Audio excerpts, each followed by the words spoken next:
Hey, everybody. Welcome to another episode. It's episode 10 of the Business Unscripted podcast. I'm Dave Worden with Triumph Business Solutions. I'm here with the image of Duarne, Bernhagen. We'll talk to Duarne here in a second about that. But welcome to another episode where we're going to be talking, kind of real conversations about business, operations, strategy, etc. So if you're a business owner who is maybe tired of hearing, the kind of same old advice, listen up, because we're going to be kind of, talking through our experiences, and I feel like you might like it around here. So why don't you grab a cup of Joe, kick back, let's jump into the show.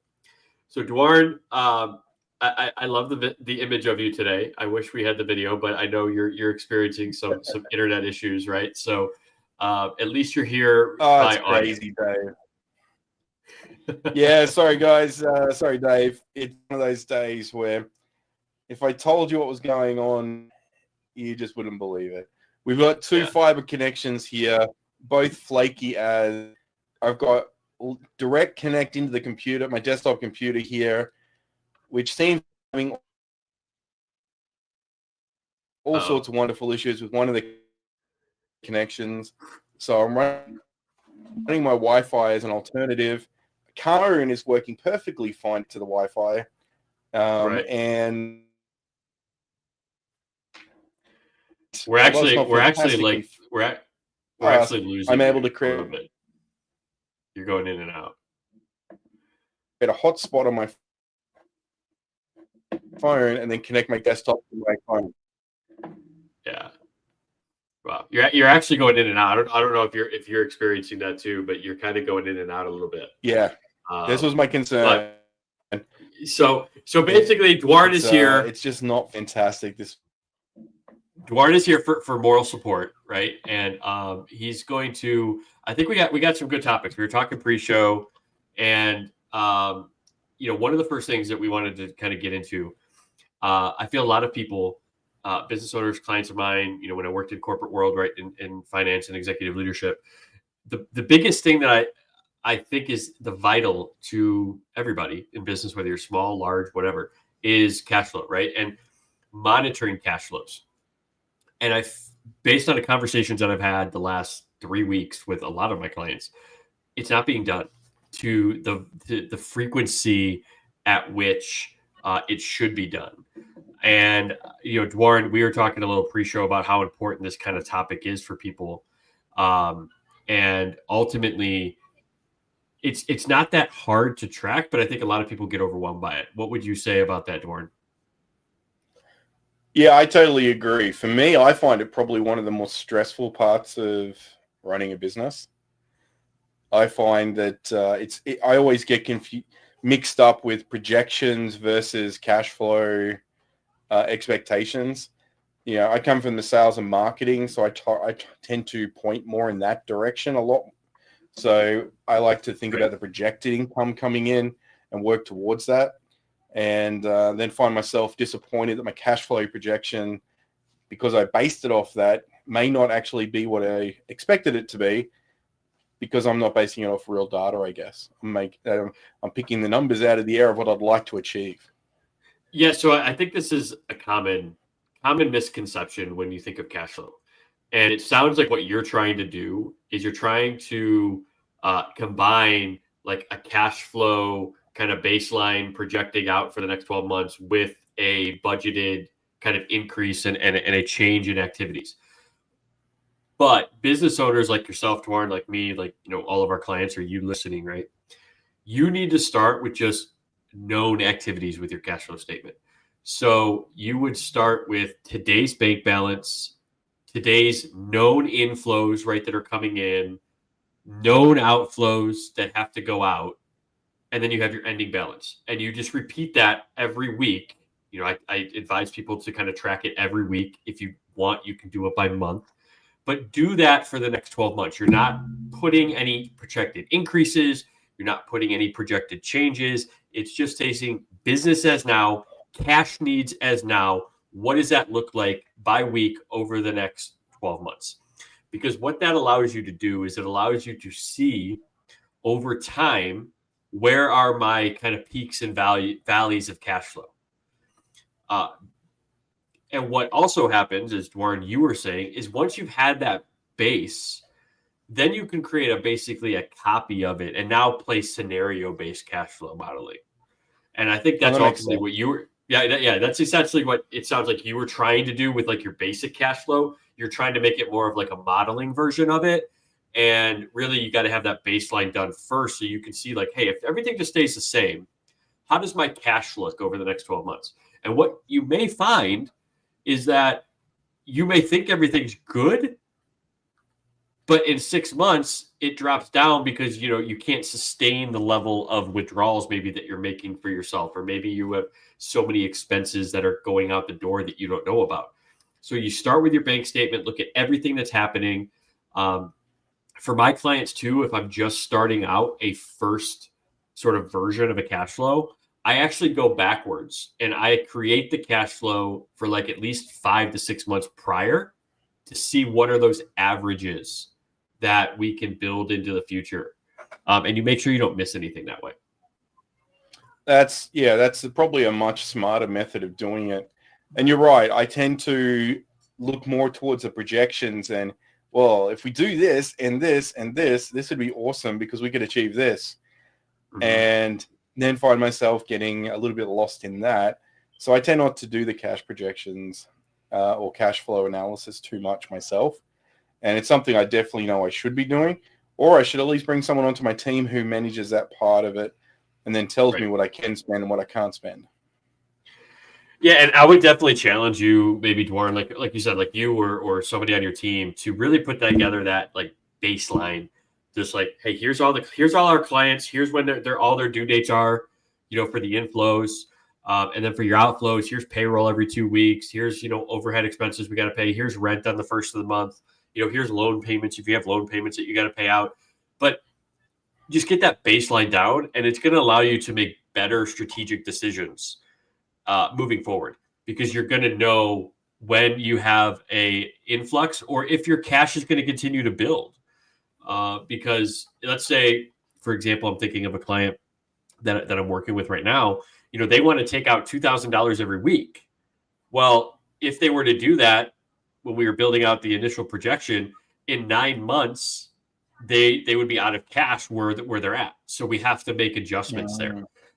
Even when I'm looking at my own, I'm kind of projecting it out and saying, okay, well, I know I have all these personal expenses because I'm a solopreneur right now. So, I don't necessarily have to have all these elaborate personal versus business cash flow.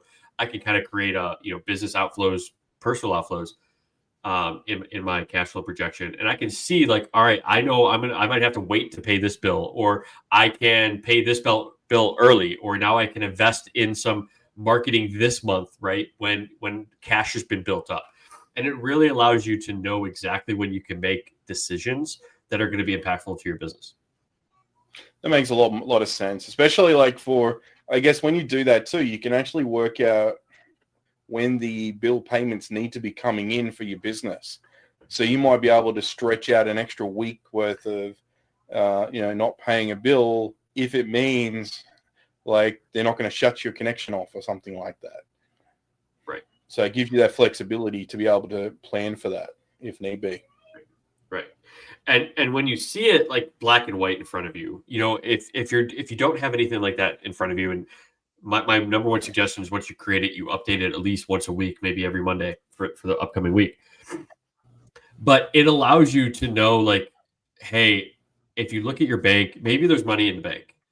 And instead of you spending it because you think you have it free, not realizing that a bill is about to come out in 3 days that you have in your cash flow, but you forgot about it when you just look at your bank balance and now you make a decision to buy something, again, you make better, smarter decisions with your finances when you have an updated every week cash flow projection that you can look back on and have easy access to, and you're keeping it updated. No, that makes a lot more sense. And have you got like some examples of like clients that you've worked with who didn't do this and then started the process, and what sort of results are they getting from it? So the one client I'm working on right now that I was just mentioning, it was cash flow has always been a struggle for them. They get money coming in every week from different various sources, so they feel like they can spend the money. and not knowing, that they're going out. And what we kind of mentioned when earlier in the conversation about using that kind of backtracking of 5 to 6 months, because when we initially built it out, the individual, was saying, oh, well, we have let's say it's like $40,000 for payroll every 2 weeks. And that's their estimate. And so we built it out with that, everything looks good. We built out some of their other expenses, but by going back and looking at the actual history, I found out that, it's not 40,000, it's more like $47,000 of payroll that comes out every 2 weeks. And when you factor that in over a 12-month period, an extra $5,000 to $7,000 over 26 pays is a significant amount of money. Yeah. And you could significantly, understate a cash flow. And for them now it's better decisions. Now we're in the process of creating that sort of strategic map of what do we need to do. So the number one driver of their business outflows is salaries and payrolls. So we're doing an analysis of, all right, are the hours that are people working, are they being productive? Are they submitting, the information that they need to in order for the business to get paid for the hours at which they're working? Otherwise, we have issues. So we're in the middle right now of creating an analysis of payroll hours versus billed hours to make sure that everything matches, because the majority of their people are, sort of client facing, and there should be some off-sorting revenue for every hour that they work. And none of that's been done, and so what a cash flow allows you to do is it allows you to see the areas of your business where you could potentially be making adjustments. Another way would be is if you see that you have a lot of money going out to a vendor that you're spending a lot of money with. Now you could reach out to that vendor and talk about, maybe renegotiating the terms, or, getting a longer, pay period, or let's say instead of 30 days, you negotiate a 45-day window or a 60-day window to pay the invoices. And then on the inflow side, right, you want to work the opposite. Right. So maybe you're seeing that you're giving clients, and this is another client that I work with, he was waiting 30 days to send an invoice after work was completed, and then was waiting another 30, and then gave them another 30 days to pay the bill. Oh, wow. It's like a 60-day payment cycle. He was giving people 60-day payment cycles, but the money he had already had to pay out to his employees who worked. And all the overhead costs. So he's basically fronting 2 months of expenses for every single job that he does. And you can see, and he's not doing any sort of tracking either. And so on the inflow side, it allows you to see like, all right, hey, like this client A, is maybe paying me, 15 days late all the time. Well, one, you plan it that way. So you don't plan it on the due date. That he typically takes 10 days. So you put in your cash flow projection at the 10-day mark after the due date. But you can go to that client and be like, hey, I noticed that you typically pay like 10 days after the invoice, even though the invoice is dated on, let's say, the 1st, you're paying on the 10th or the 12th. Like, is there something going on with that? Like, why are you paying late? And negotiate with them to pay earlier. Like, is it your check runs, do you only pay like once a week? Do you only pay like once a month? And that's the check run. Like, should I change my due date? Should I have a better understanding? And it allows you to know what's going on with your clients. But you can also put in better ways for your clients to pay you better. So if you have a lot of, like, let's say corporate clients and you're invoicing them, you can invoice terms like maybe like, they have terms like, 110, and 210. And what those means is that you're giving them a 1 or a 2% discount if they pay within the first 10 days after they receive an invoice. And then, obviously the rest is net 30. And that's when you invoice like on time. So like if you do a job, Duarne, let's say for you do a website job and you give people 30 days to pay. Like you invoice them today, they owe you in 30 days.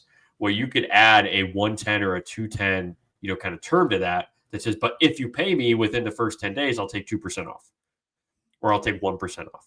And a lot of corporations, especially ones, one particular that I worked with, like it's actually in our, kind of policies and procedures that if we are offered that term, we are pretty much required to take it because it's savings that are available to us that we have to take.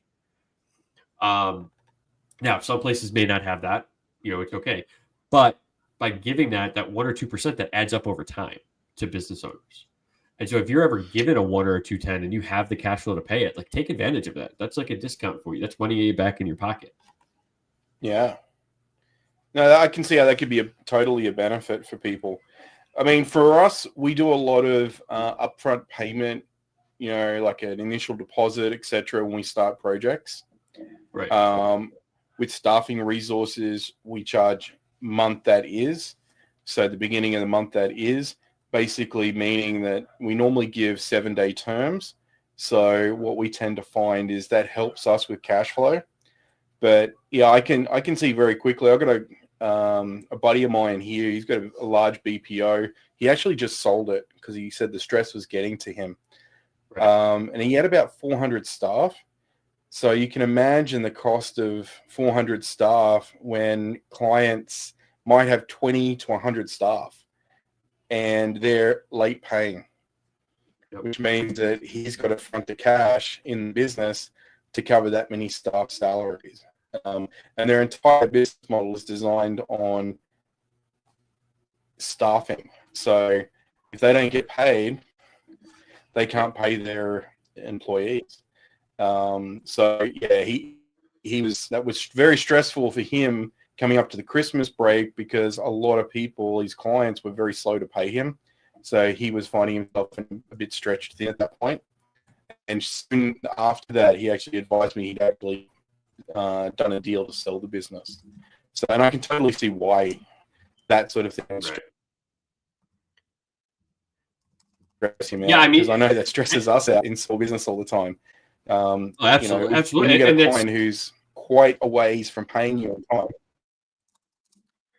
And another thing that you can do too, like, and I've used this as well, like with my business, like in terms of cash flows, like if you have something coming up that's like mandatory, the cash flow projection is going to show you that, as well as then you can use that to reach out to your clients, maybe outstanding invoices that are out there, and just reach out and just say, hey, by the way, like, would you be interested in possibly paying this bill by the end of the day? If you do, I'll take, $50 off or something like that. As an incentive to get them to pay, like if you need to increase cash flow. Like that's one of the best ways to do it, is just call people who owe you money and say, hey, by the way, like just reaching out, I noticed we have a couple outstanding invoices for you. If you're able to take care of those by the end of the day, I'd be willing to offer you like a 4 or 5% discount. You think that's something you might want to take advantage of.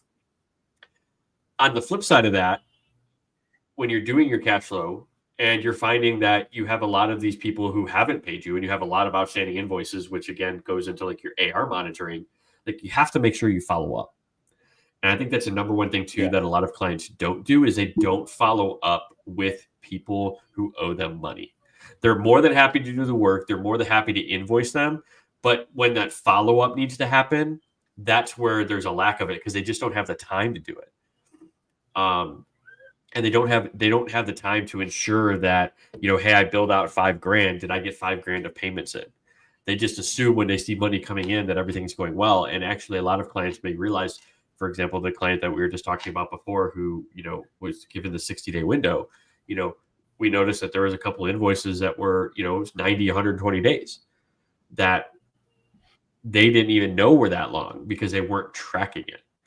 And so when we get into the details, and then you finally get a chance to call those clients and they're like, oh, I never received the invoice. And so the client's never going to reach out to you. Now, some clients might, but the majority of clients are not going to reach out to you. Be like, hey, I owe you money. Can I pay you? Like you'll have the, few that'll do that because they're respectable. But some of the other people are just going to wait for you to invoice them. Well, some people also, they're businesses, right? And there are multiple people in the business, multiple stakeholders. So they may not be aware, the person paying the bill, that there was even meant to be an invoice sent across. So you have like your AP. Your email going to spam, send it to the wrong email address. Sometimes you've just got, if it's late, don't assume that they've got it. People are not going to reply and say, yeah, I got your invoice. Thanks for that. I'll get your payment sorted. Most people will look at it, file it, and then deal with it later. And some people, this is something I've witnessed quite a few times in the past, and I've got clients who have told me that happens to them a lot too, is they'll be trying to be nice, and they'll say, look, I'll put someone on a 30-day term, although they'd prefer them be on 7 or 15-day terms. And they say, I'll put them on 30-day terms, and then that client will wait till the very last day of that 30-day term to be able to do the invoicing. I've got MSP clients in Australia, and one of the things that they did to change their cash flow was simply stop billing people at the end of the month, and they started billing people at the end of each week. Because what that did is a continuous flow of cash flow coming in for jobs that had been completed throughout the month. Because what they were finding is that some clients are on a 15 or a 30-day payment period. So they might not get that payment in straight away, but at least it means their invoices are out pretty soon after the work's done. And that's kind of what I was just getting that right. Right? Is exactly right. I mean, like, you should be running invoices every week, and not waiting. Like, especially if you're giving them like terms on top of that. Now, if it's due on receipt, okay, like you can possibly get away with like, but I would still suggest that you, like you were just saying with the client, doing it every Friday, or over the weekend. Like if you're a solopreneur, do it on Saturday mornings, while you're having your coffee, like invoice, if you shouldn't have a lot and a ton of people to invoice every week if you're doing it every week.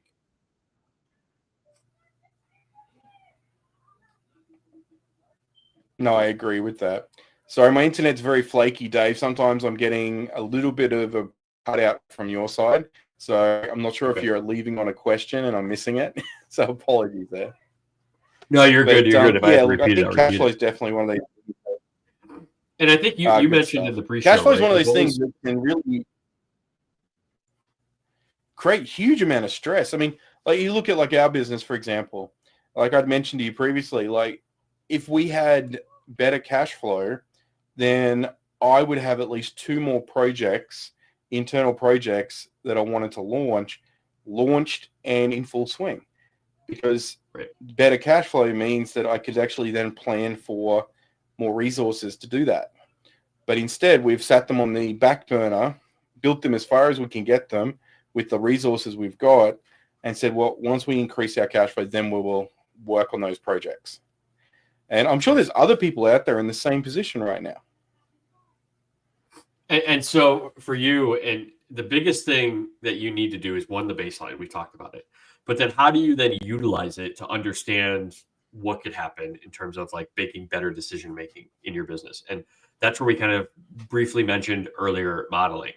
So once you have your baseline of here's my current inflows, here's my current outflows, you see where your lulls or where your peaks and your valleys are going to occur. But now you can make a copy of that and start modeling out some different scenarios.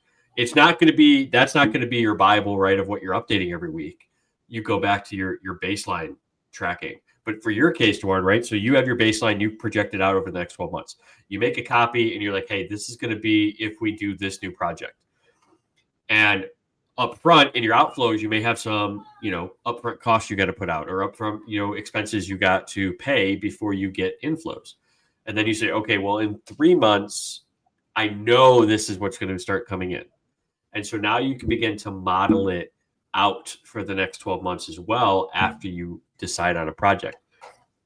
Because what you may find is that when you do the model, you may look like you have good cash flow in your base.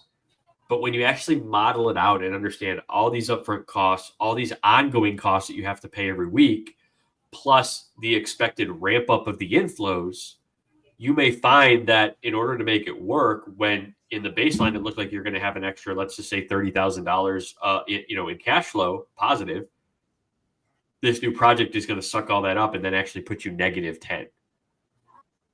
And so by modeling that out over a 12-month by week, you can make that better decision. Now, maybe it's worth it because as you project it out further, it's going to fully rebound. I'm not saying don't do it just because, immediately it requires some extra influx of money. But if you don't have the money to put in, it allows you to decide to wait on that decision. Rather than making the decision and realizing, oh shit, I can't get all the way into this project because I don't have the money to fund it. And I think that's where cash flow modeling and forecasting can come into play, like in Yeah. your scenarios you were mentioning, but as our listeners as well, is when you put together that model, you can make that decision of, do I have the money if it's, maybe it requires you to not take pay for 3 months in order to keep positive cash, but you can't pay yourself for 3 months. Can you afford that? Can your personal bank afford that? If I were to ask you right now, Duarne, like, all right, can you start a project next month? Would you be able to tell me with confidence, yes or no? If I were to ask you right now, can you start a new project next month and know that you can keep positive cash flow?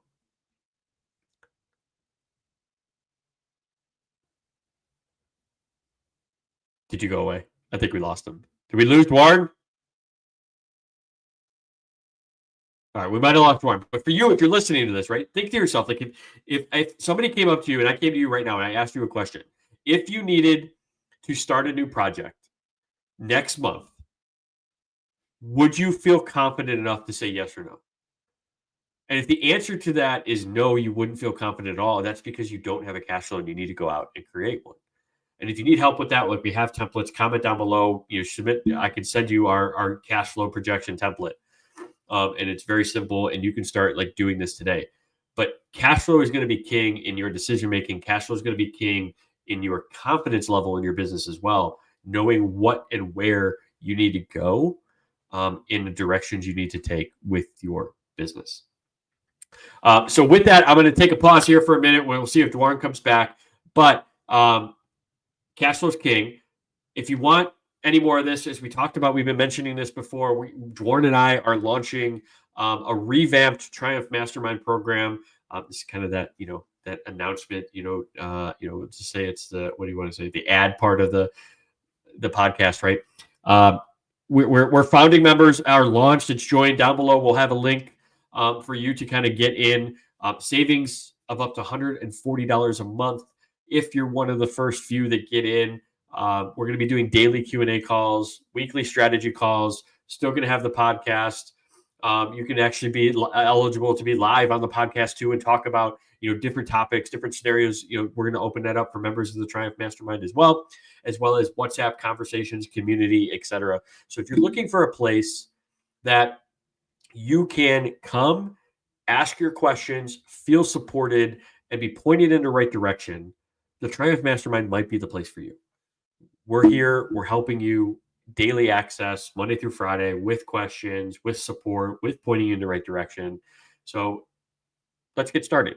Like I said, down below, once the live is done, we will have the link for you to get registered and find out more information as well. As I said, if you're one of the first few, it's $59 a month. $59 a month to get 5 days a week, open Q&A sessions whenever you're ready, unlimited questions answered through WhatsApp, our weekly strategy, $59 a month. Normally it's going to be $199 once the founding member slots are filled. So if you want information about that, it'll be down in the comments.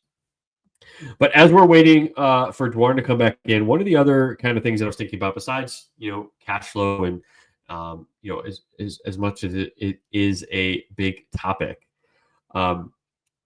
another thing that's been popping up lately in my conversations with clients and different kind of connections through the different networking that I do is how many people aren't prioritizing their time correctly. And what do I mean by that? I mean that if you are not where you are at in terms of revenue, income, cash flow coming in, you need to prioritize getting new business in your life. So you shouldn't be focusing on posting on social media. You shouldn't be focusing on, scrolling Facebook. Your number one focus, if you do not have the clientele that you want, needs to be doing outreach to your ideal client profile and going out and putting yourself in front of those people. A conversation I just had earlier where it was important for them to drum up new business, but their time is being taken up by all these admin type tasks that don't need to be done by the individual to drum up business. They can outsource some of that, or they can put it off till the weekend. As a business owner, right, as a CEO, president of your organization, wherever you want to call yourself, your little business, or if it relies on you, your job, you don't have any hours to yourself in terms of when you're up, you should be doing something towards your business and prioritizing that task. So when you look at your task list and you feel like, well, this is just sort of admin work, or this is just sort of work that maybe you shouldn't be doing, well, you could probably outsource that for way cheaper than you think. And you should be prioritizing getting new clients. What are those activities in your day that you can do that's going to potentially lead you to a new client?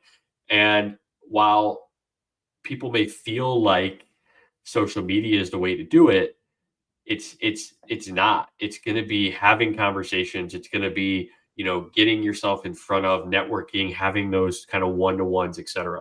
So Duarne, welcome back, buddy. What I was sorry about that.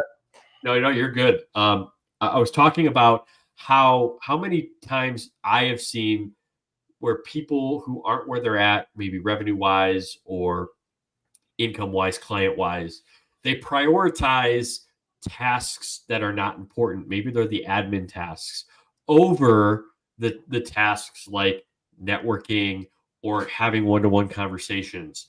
And how when you reprioritize your time to getting new clients, it's actually going to help you. And I don't know, Duarne, how do you, do you talk with a lot of people where you find that they're misprioritizing their time? Maybe they're spending too much time on admin work. They're spending too much time on making the right social media post or making the right email copy and they're missing out on opportunity. Oh, 100%. A lot of people tend to, I find, spend time on things that almost feels like procrastination. But it's a lot of the times when I have that conversation, there's a fear. I don't want to get on the phone and talk to people. I don't want to go out and look for clients. It's not what I want to do. I'm comfortable doing this other task. So I'd rather just do this task instead. And that, maybe if I just update my, social media accounts enough, people will pay attention to me and they'll reach out to me. But, those conversations, I have quite a lot of those. And it's a very, very common topic. And just the amount of people doing things that are not relevant to make money today, that if they'd spent the time making the money today, it would probably reduce a lot of their stress tomorrow. Yeah, I would agree with that. And don't get us wrong. We're not saying don't post on social media. Not at all. But it could be something that instead of trying to do it every single day, right? And it's taking up a lot of your time trying to be perfect. Set time aside that's specifically for that. And prioritize it on maybe a non-business time. Because think about if you're prioritizing hours that are typically business hours, where your clients are working, for social media posting, when it can be scheduled on a weekend or in an evening when people aren't working, you're missing out on all those critical hours during a week when you should be having the conversations or going to networking events or calling your prospect. So that's a good call, Dave. Yeah, make sure that during the business hours, you're prioritizing that activities in which you're actually going to be putting yourself in front of those people when they're at their job, when they're actually, working. Otherwise, you're missing out on every one of those crucial hours because you're doing things that could be done other times. And that's what I mean by prioritizing that activity. No, I totally agree. And I think that's 100% accurate there. And I think it's an important thing that people need to know is that, yes, you can do social media posting. Yes, you can do whatever you want. But if you've got people, for example, like we were talking about before, who haven't paid their bills and they're overdue, then maybe your time's better spent getting on a call and calling them to pay their bill, to get that cash flow up. Maybe it's better off calling your existing customer base and just during that time that you're going to be working and they're going to be working, just have a conversation, see how things are, do some account management with them. Discuss where everything's up. Maybe you'll find out about a new project. Maybe you'll find out about new things that they want to do within their business that you might be able to assist with. But you're right. You've got to get on the call and make sure you're free during the times that those customers are free to talk to them, because there's no point getting to 10 p.m. at night and going, oh, they're not there anymore, but I'm still working, so I'll just send them an email instead, because sometimes an email just isn't going to cut it. And I feel like too, like, you know, you mentioned, well, what did you mention? I just lost it. I just had an old man moment. Maybe it'll come back to me, but you know, I agree. Like when you spend too much time of your day, and listen, I've been there.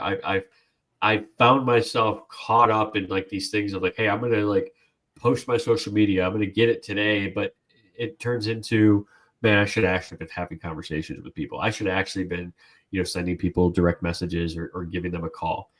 Oh, this is what I was going to go with. You know, Okay. your number one source of potential new clients, potential new leads is your warm network. They know you, they trust you, right? Yep. They're past clients of yours. They're somebody who's had contacts before. You should be reaching out to your warm network at least every 3 to 4 months.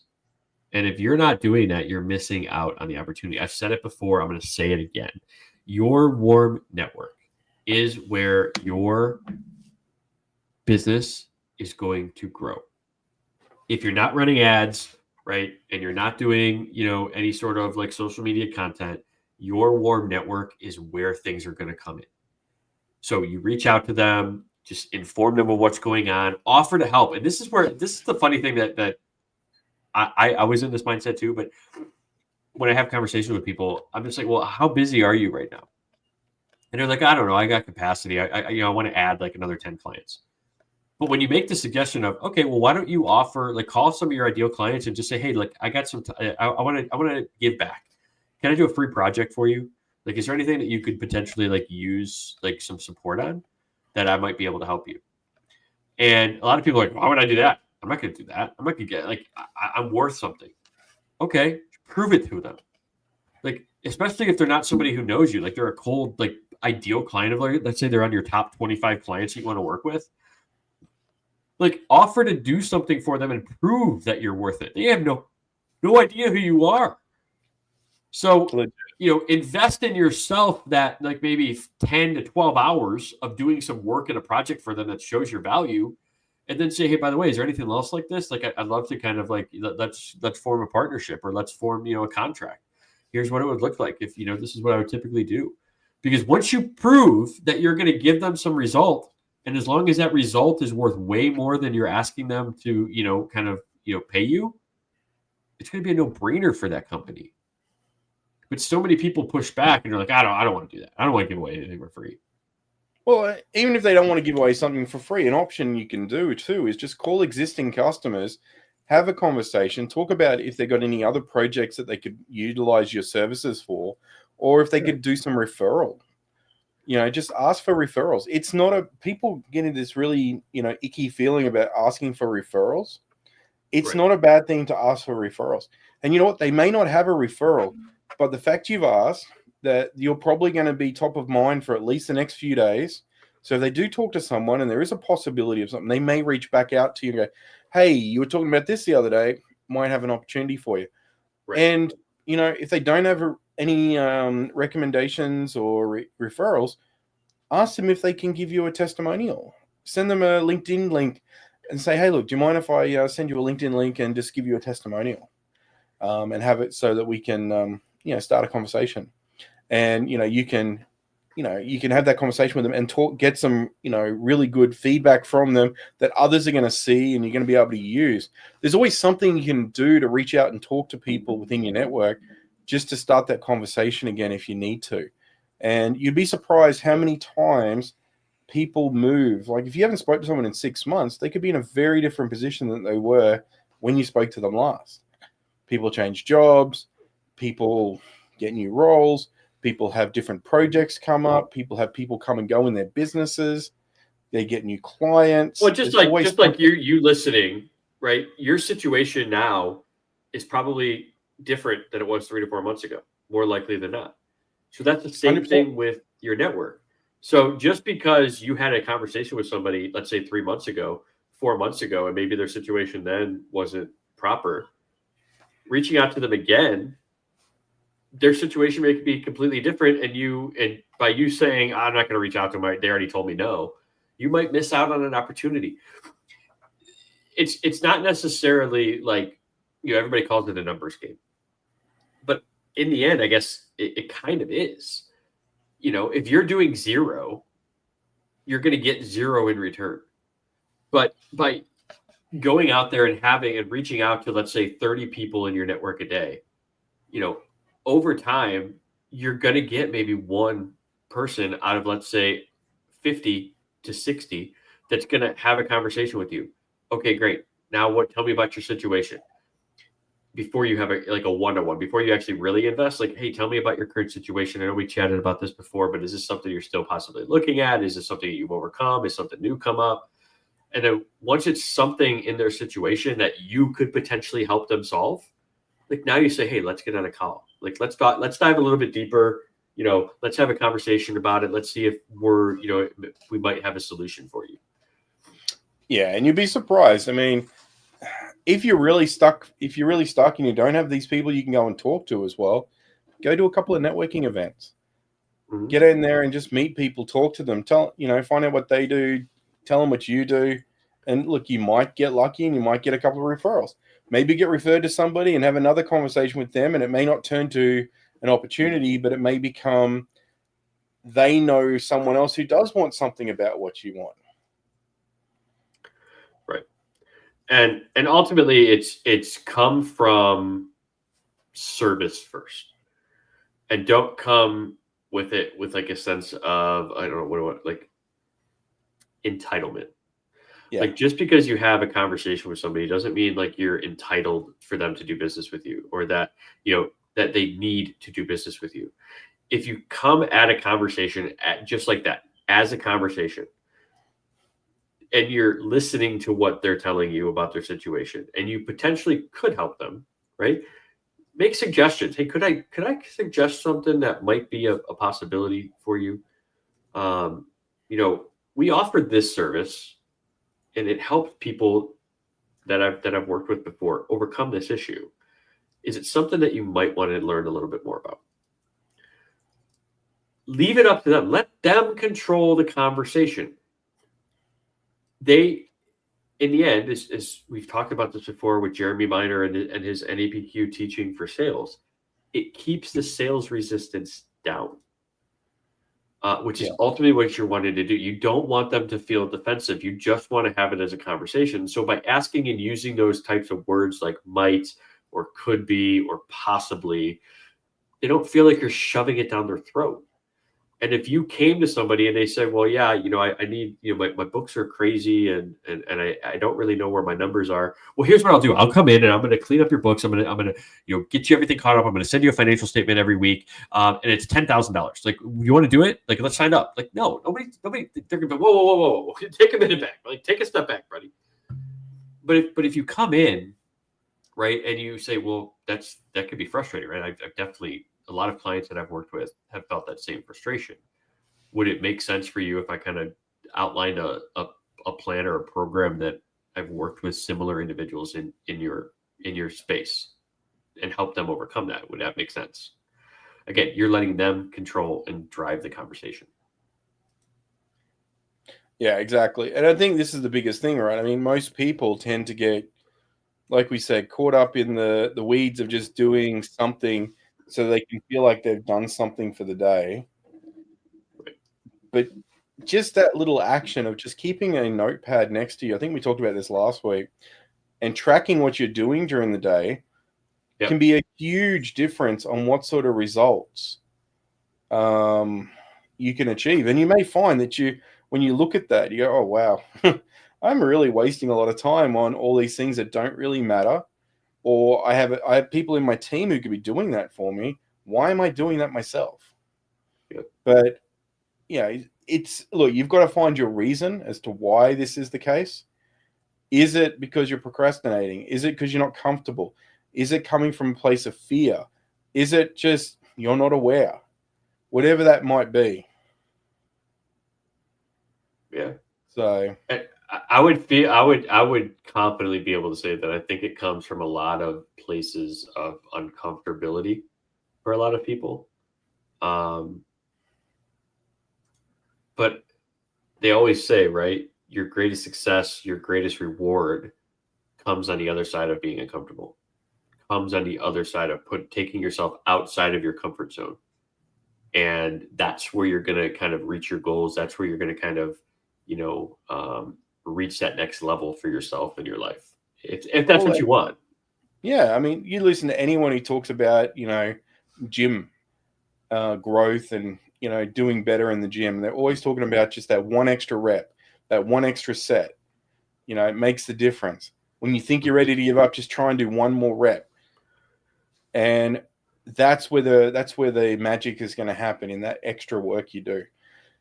But in saying that, I mean, you can also find yourself sitting there at a desk 16 hours a day and achieving nothing that you want to achieve because you're working on the wrong things. So this could be an exercise to help you realize that you are working on the wrong things and that you need to reevaluate what you're working on and see if that's actually helping you. I mean, if you're sitting there writing yourself 10 blog posts and then writing yourself 10 articles in a day, and that's going to be the next 10 days worth of work going out, and you're getting people reading them, commenting them, and communicating with you and getting your word out, then that's fine. But if you are finding yourself doing all that work and getting no visibility from that at all after doing it for a few months, then you might need to find yourself reevaluating why you're spending so much time doing that. And I think that's and the one thing I think that I want to point out there is is the prioritization of your tasks, right? During the day, the number one priority for your day should be the outreach, the conversations.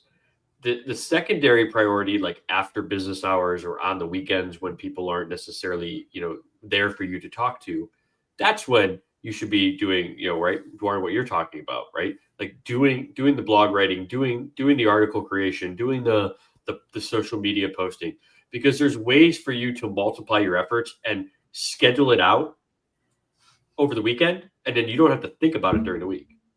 We've talked about the LinkedIn article system, right? And the newsletter on LinkedIn. We're not posting it at the exact time when it gets posted. You and I are scheduling our things out at the beginning of a week, and then we don't think about it anymore. Like, we get the work done in non-essential hours, and then it gets scheduled. And then during the essential hours when people are going to see it, it gets posted for us while we're doing other things that are actually priorities. And that's where I think the number one thing, like if I'm thinking about this kind of segment that I want you to take away from, is prioritizing during the main part of your day the things that matter that are going to grow your business. And it's not making sure that your books are right or your policies are written correctly. Like, your number one focus priority, if you are not where you want to be in your business, should be on client outreach, new client generation, and conversations with your ideal client profile in order to grow your business during the business hours. Yeah. And I think that's key. And like that, I mean, the other thing is, I mean, if you are doing something and it isn't getting you the results you want and you've given it a good chance, try something else, pivot, do something that you might get you a better result. I mean, if you sit down at your desk every day and your whole plan is, I want to get another client, then maybe you have to decide the work you're doing, is it going to get you another client? Or is the work you're doing not going to get you another client? Is the work you're doing just something that makes you feel good about feeling like you've done something while sitting at your desk, but is it actually getting the results you're trying to achieve? So, and if you're not sure, have a chat with somebody, talk to somebody in your network, talk to a consultant, a coach, or just a friend who in business, and just ask, do you think this has helped me get where I want to be? If you're really, really not sure who to talk to, then go to ChatGPT and ask ChatGPT. Tell it you want it to be your business therapist. You want it to act as a business consultant, and you want to ask it some questions and see if it can give you some evaluate your actions and tell you if that's actually going to help you hit your goal, or give you some suggestions on how you may hit that goal. Is it going to be 100% foolproof by doing that? No. But that's where you can take the time to guide it and spend a little bit of time on that project. But we all need to reset sometimes, reevaluate where we're going, check the clarity of our goals, and if we're actually heading in the right direction to achieve those goals. And so many times we just get caught up focusing on the wrong things. Well, and I think you're right. I mean, but I also, here's the other two things that kind of just came across my mind. Yeah. First is I also think some people, like when there's too many things on their plate, it is okay to kind of wipe everything clean and start from anew, and kind of like just boom, like maybe what you've come up with, if you come up with like 17 different programs, you come up with like 10 different campaigns that you're doing, and you have different services and that you're trying to focus on, and you're trying to service everybody. But get rid of all of it, like scrap it. Like, what's the number one or two things that like you feel the most powerful that you could create for your clients? And then just go with that, and then just message that for the next 6 months. Like, stop trying to do everything. Like, pick one or two things that are really in your wheelhouse and only go with those. Cancel all these other campaigns, cancel all these other, and then niche that down, right? Pick only like 2 or 3 areas that you want to work with, that you have experience in. And if you can do that for 6 months, I guarantee that you will, kind of reach where you want to go.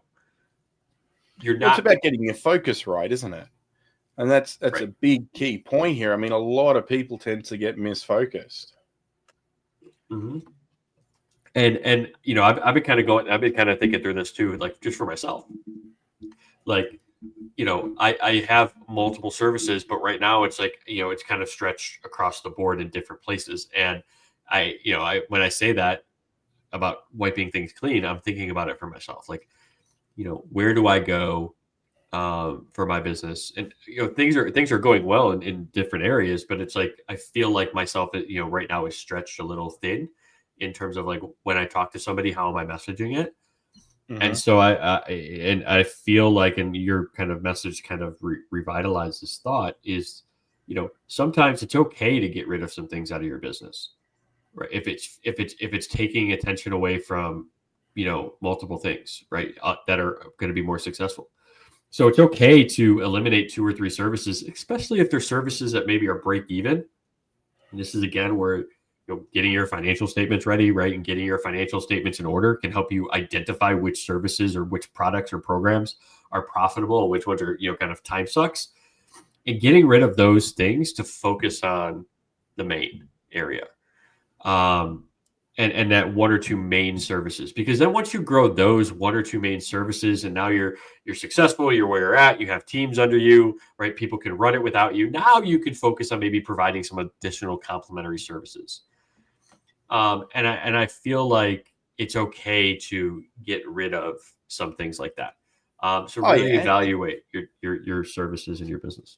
I think so. And I think the other thing to keep in mind is, just because you're offering one service today doesn't mean you can't offer a different service in a year from now. It also doesn't mean that if a service isn't aligned with what direction you're heading in, you can't drop that service. You can change services. You can remove services. You can outsource the services to somebody else. Find ways to move forward in a direction that works for everybody involved. But so many people get stuck in this rut where I've always done it this way. We've always offered this service, even though that service doesn't make any sense anymore. Everybody knows us for that. We need to keep offering it. And look, there's a lot of companies out there who pivoted and changed directions and became something bigger, better, and more amazing. And the ones who didn't, well, unfortunately, those guys, they just fell by the roadside. And, that's what happened with places like Blockbuster and, all those other big guys who decided that they didn't want to change, or they couldn't change, or they didn't envision the change. So as a small business owner, that's one of our big advantages.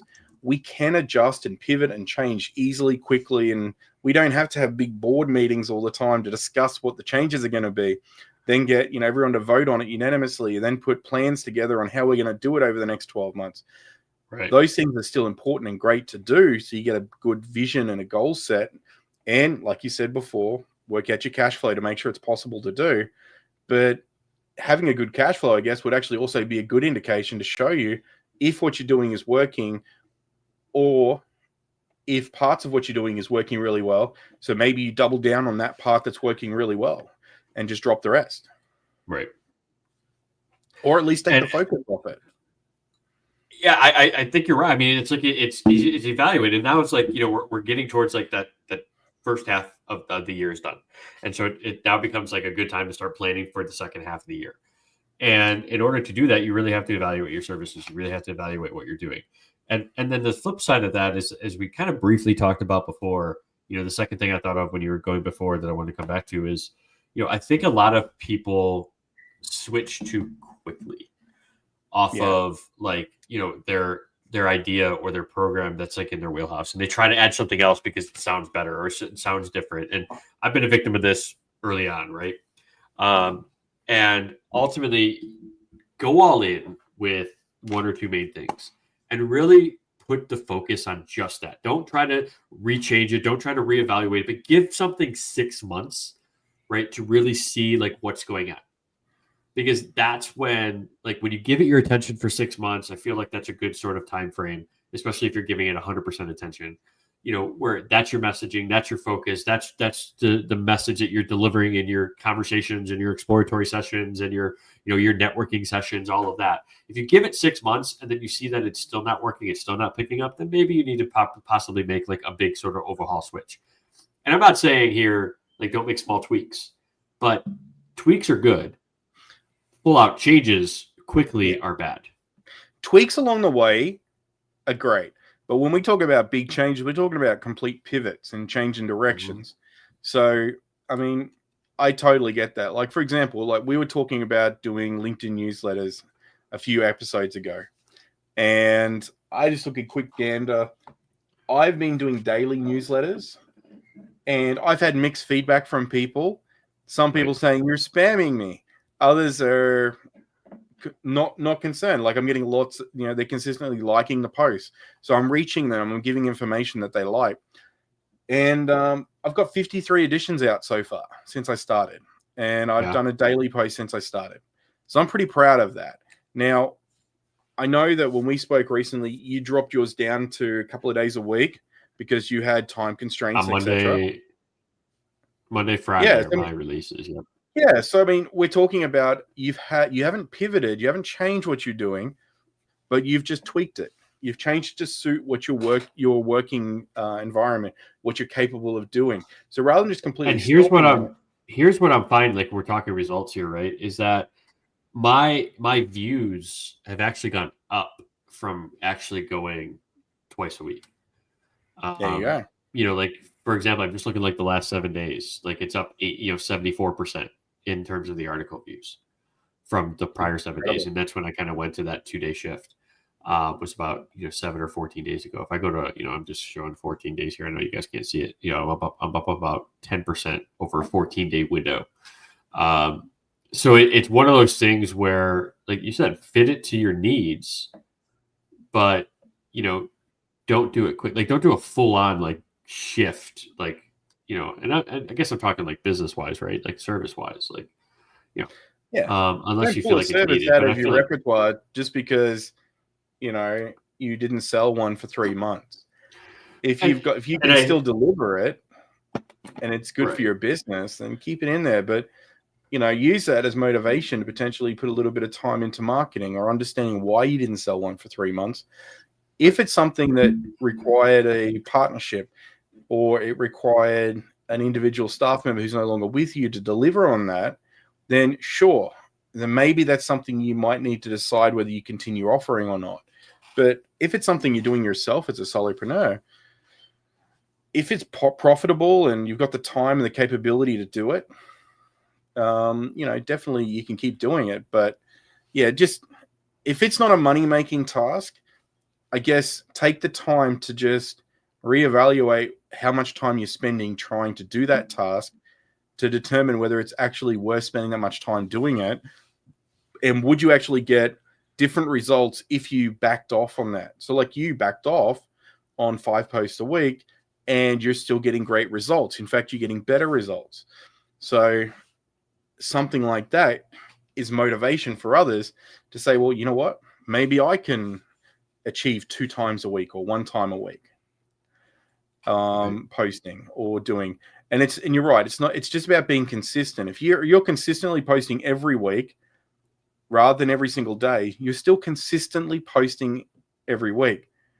You're still consistently getting on the phone and calling everyone every Monday. All those clients you've got, you get on the phone, you call your existing clients every Monday just to have that conversation. You get on the phone every Friday and you chase for that money coming in. You know, whatever that might be, just be consistent in your actions, and just don't be too rash to stop doing something just because you think it may not work. Yeah. And so for me, it's kind of one of those things where, you know, I think I've given things enough time now, as I kind of go into that, back to the first thought. And now my next kind of like 2 months is going to be kind of evaluating, okay, where do I want to go? Like what's really next? And, you know, is everything profitable? Is it taking too much attention away from me? You know, where do I feel like I need to kind of be the best? Because, you know, if you're not constantly evaluating what you're doing, you're just kind of hoping and praying.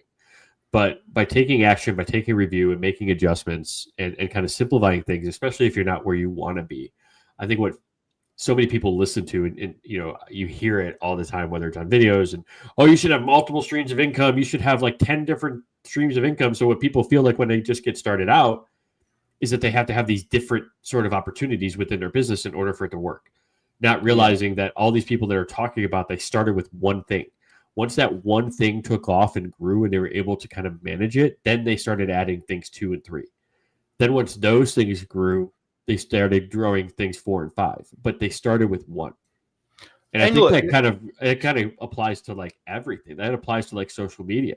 I think what so many people try to do is they try to maximize every platform right from the beginning, instead of just becoming like number one on, you know, let's say Facebook, or coming number one on LinkedIn. They try to do all of them at the same time, and they become, you know, all of nothing instead of all of something. And I think what happens is people start to expect you to turn up on all these platforms all the time, and then when you suddenly just drop off because you don't have the time to do it, they forget about you. But if you're consistently, even if it's only you're on one platform and you're doing really, really well, and you're maintaining that, then that's perfect. I mean, that's all you really need to be doing.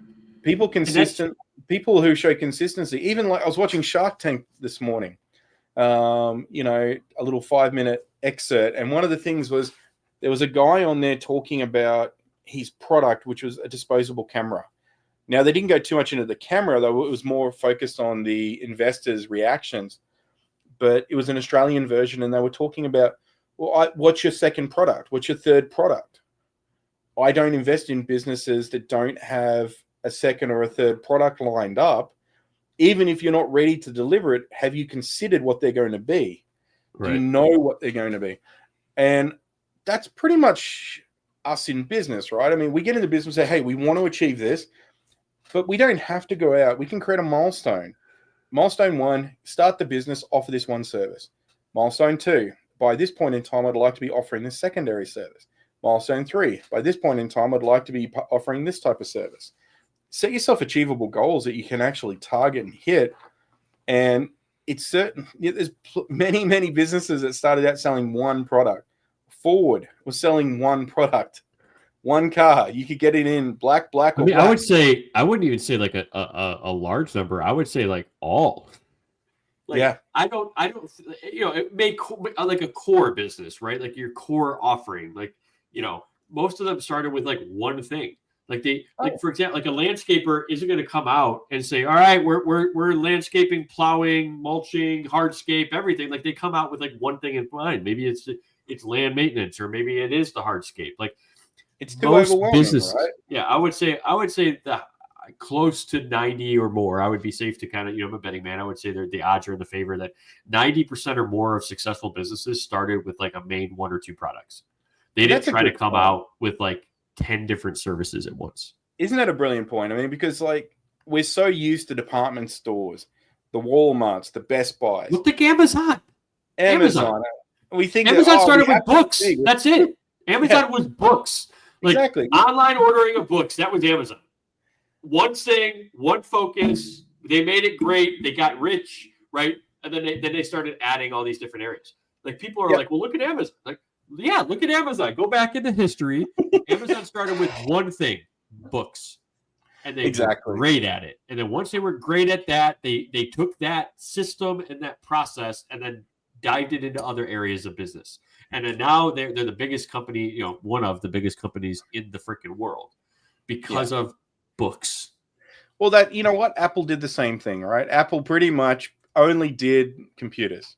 Then they started introducing other products. The iPod was a huge revolution when they introduced it. No one else had done anything like that at that point, you know, on the size and scale that they did. Then they step into phones, and now they offer all these different products and services. But at the same time, they started with the one. They got really good, successful with that. In fact, they almost died as a business and then came back with a new product. But it was the same core product. But I mean, this is the reality. McDonald's was all based on a single meal where you didn't make variations to the meal. You got the same meal every time because it was a system, a process, and was something they could deliver and be proud and consistent on. And that's fine. How many times have you walked into a restaurant and pulled out the menu and it's like 10 pages long? It's got so many choices. Pretty much you sit there for 5-10 minutes just trying to figure out what you're going to eat. Right. Those restaurants tend not to last long because think about all the products. And think that, like that's what you're trying to do with your clients, right? It's like exactly. You know, your client looks at your service list and they're like, I don't know what you can help me with, even though you have probably something, you know, everywhere that you could potentially help them. They're just so desperate for something, and they're just like, I don't know what to choose. Exactly. You know? Right? I mean, people get overwhelmed. When I used to see this, when people would walk in to buy a television on the floor back when I worked retail, and they would come in, they'd look at 50 TVs on the floor and go, holy shit, which one do I buy? And it was up to us to guide them in the right direction. But this is where, like, you know, you're not a Walmart, you're not a Best Buy, so don't act like one. Those guys need hundreds of vendors, and they need hundreds of stuff. If you're a solopreneur, you could get there. You can. Just start with what you can handle for now. If you're really good at doing one thing, just offer that one thing. If you get a client who says, hey, I'd really like it if you could do this other thing and you can do it, then maybe that's an opportunity. Talk to a couple of other clients. See if there's other clients who want that same thing. And if there is, then offer that service as well. So I think what it comes down to, and I gotta jump because I got an actual meeting I gotta get to, and I know these are me too, actually, all the time. And if you made it this far, we love you. We hope you kind of subscribe to the YouTube channel. Make sure you like the video, share it with anybody that you think would, you know, kind of benefit from the podcast. We're happy you're here. Again, we're here every week. If you have questions, drop them down below, and we'll make sure to answer them live on a future session, or we'll get you an answer right away in the comments. But you know, I think ultimately, you know, the takeaway here is, you know, for me would be do your cash flow projection. If you don't have a cash flow projection and, you know, modeling process within your business, like talk to somebody about it. If you don't have anybody to talk to about it, drop a comment below. I'm more than happy to have a conversation with you. Like I said, I can send you our template that we provide to our clients for cash flow projections. But just do that because it's going to help you have better decision making, better confidence in the business as well in terms of your financials and where you're going. But Duarne, for you, like what would you say is like the takeaway that you would want somebody to kind of walk away from today's episode with? I would say just take a minute to actually consider what you're doing each day in your business. Work out, is it something that A, you need to be doing? B, is there someone else in the business that can do it? And C, is there something else I should be doing that I'm actually not doing because I'm doing this? And that thing that I'm not doing, is that going to drive the business forward, or is it going to make us more money, or is it going to put the company in a better position heading towards those goals that we've set for ourselves in your business? And one would assume that you've got goals for your business and you've already decided what those are going to be, and you've written them down somewhere, or you've got them in your head somewhere, or whatever that might be. But just, just focus on that. And what you may do is surprise yourself. Yep. And that's the one thing I like about that cash flow. I mean, when you explained how the cash flow works, having your actual real cash flow allows you to really sit back and see your P&L. Like, what are you really making? What's your real profit? What's your real monthly expenditure, your weekly expenditure? And I think breaking it down to a weekly was a really clever idea, because for a lot of us small business owners, we are week to week, in some cases, especially during the startup periods, and that startup period can last 2-3 years. So the sooner you get a better process in place and a way to track and grow, the sooner you actually get where you want to be. Absolutely. Well, Duarne, thanks again for joining me, even if it is your audio version of yourself there, and your picture. But at least you're always smiling in that one. That's good. At least I know you look. But I hope everybody has a great week. We look forward to seeing you again next week, next Friday. As I mentioned earlier, if you're interested in joining the Mastermind, we'll have a link down below in the description for you to be one of the founding members. Again, as low as $59 a month off of the $199. So a savings of $140 lifetime. Like, that's not a temporary discount that you'll get by being a founding member. That's like up to that, like for life. So we look forward to seeing you in the Mastermind with weekly strategies, our daily conversations like this, answering your questions, getting you the strategy, pointing you in the right direction. So we look forward to seeing you there. Hope you have a wonderful and amazing week. Duarne, thank you again for joining me, brother. And we'll see you in the next one. Thanks for having me, Dave. See everybody. Absolutely. Bye, everybody.